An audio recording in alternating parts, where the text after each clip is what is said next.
Elle a été repeinte pour l'occasion, en orange forcément. La mythique rame 16 est de nouveau à quai pour fêter les 40 ans du TGV. Séquence nostalgie pour ces voyageurs. Ah, c'est un vieux TGV. Je l'ai pris pour la première fois en 1988, avec mes parents, de Lyon à Paris. Un film avec Belmondo. Le professionnel, dans le début du film, il est dans un TGV orange comme ça. Il y a 40 ans, c'est cette rame que François Mitterrand inaugure. Entre Paris et Lyon, à 260 km/h, fini les trains à la papa, la France fait le pari de la grande vitesse. Je demande de préparer le projet de train à grande vitesse, le TGV Atlantique, qui desservira cette fois l'ouest de la France et mettra Rennes et Nantes à 2 heures de Paris et Bordeaux à 3 heures. Et c'est même aujourd'hui 2 heures pour un Bordeaux-Paris. Au fil des années, la France rétrécit et les records de vitesse tombent les uns après les autres, jusqu'à 574 km/h en 2007.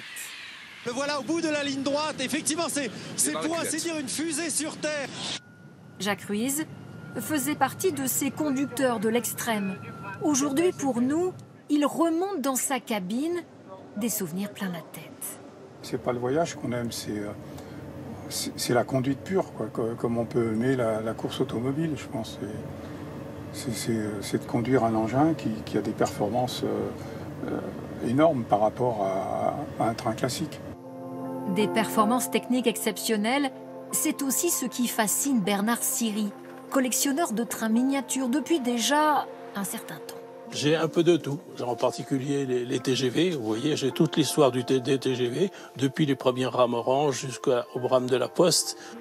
Bernard Siri, ingénieur chez Alstom, a vendu des trains jusqu'en Chine.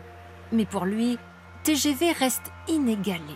C'est un peu le symbole de l'industrie française, l'industrie qui fait des produits d'exception, mais qui a un peu de mal à les vendre quand même, je reconnais.